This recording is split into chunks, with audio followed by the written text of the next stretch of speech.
फागुन भइल बारू मतवाली, बोलो ये साली पहले केने से डाली। चढ़ते फागुन भइल बारू मतवाली, बोलो ये साली पहले केने से डाली। बच नहीं पैबू हो जाई बुरा हाल हो, बाल्टी में घोरल बाटे रंगवा गुलाल हो। सीख ले हवाज तोहर उठावा के लाली, बोलो ये साली पहले केने से डाली। सीख ले हवा तोहर उठावा के लाली, बोलो ये साली पहले केने से डाली। बोली हो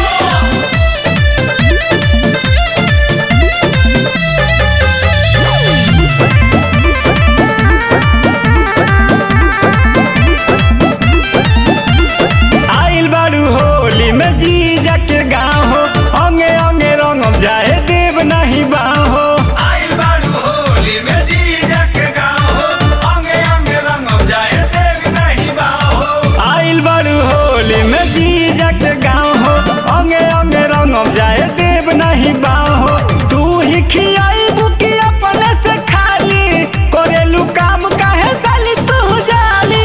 गरम बापुआ खा के जियारा जुड़ाली, बोलो ये साली पहले केने से डाली। गरम बुआ खा के जियारा जुड़ाली, बोलो ये साली पहले केने से डाली। बोली हो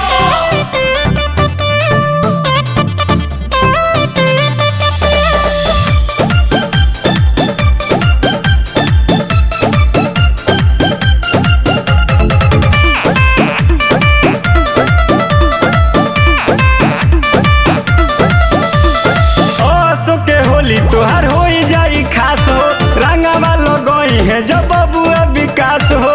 ओसो के होली तोहार होई जाई खास हो, रंगवा लगई है जब बबुआ विकास हो। ओसो के होली तोहर हो जाई खास हो, रंगवा लगई है जब बबुआ विकास हो। ढाकर धीरज से न करो मन मानी, डाली है गोबर माटी होई बदनामी। जीजा के पीजा खिया दो नहाली, बोलो ये साली पहले केने से